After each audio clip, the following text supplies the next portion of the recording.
sais qu'il y a eu, il y a quelques jours, avant-hier, je crois, une réunion chez Fouad Marzoumi de 26 députés et de représentants du FMI.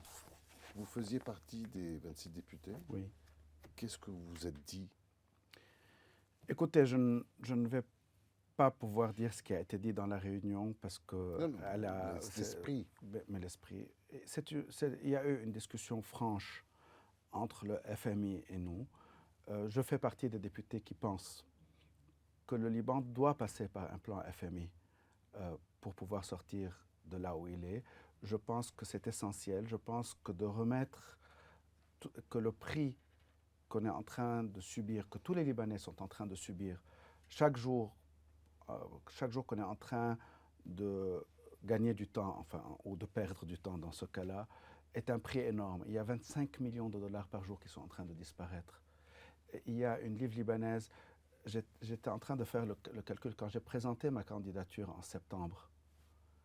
Le dollar était à 35 000 livres libanaises. On est à 65 000 3 mois plus tard. Pratiquement le double. Pratiquement le double.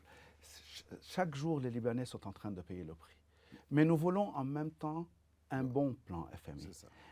Et donc, nous refusons catégoriquement le plan présenté par le gouvernement. Je l'ai dit avant-hier à la réunion. Oui, c'était ça, avant-hier. Nos informations sont bonnes. Quand même. Vos informations sont bonnes. Je l'ai dit avant-hier à la réunion.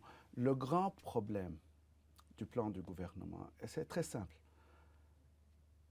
ce plan a uniquement une approche, avant de rentrer dans les chiffres et les détails, dans la direction générale, ce plan a uniquement une approche financière et monétaire.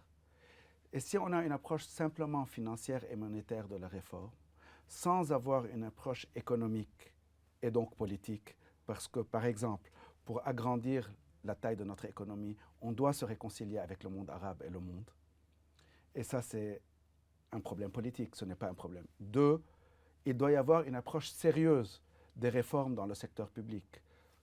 L'affaire de la taille du secteur public, l'affaire des frontières, l'affaire de l'évasion fiscale, etc. Donc, si nous n'approchons pas tout ça, la résultante, très simplement, va être que ce que nous appelons réforme va finir par dire qu'on doit faire payer aux déposants libanais le prix de refinancer le même système politique. Et ça, pour nous, est inacceptable. Donc, nous n'accepterons pas qu'on fasse payer aux victimes, encore une fois. On fait payer aux victimes de l'explosion du 4 août le prix de l'explosion. Maintenant, on veut faire payer aux victimes de l'arnaque du siècle et donc aux déposants le prix de refinancer le système. Parce qu'on part du principe que, vous savez, on est dans un pays compliqué, on ne peut pas faire de changements politiques, on ne peut pas faire de réforme du secteur public, électricité, frontières, évasion fiscale, etc., etc. Donc on fait une réforme financière et monétaire qui revient finalement à faire payer aux déposants le prix de remettre en place ou de refinancer le même système.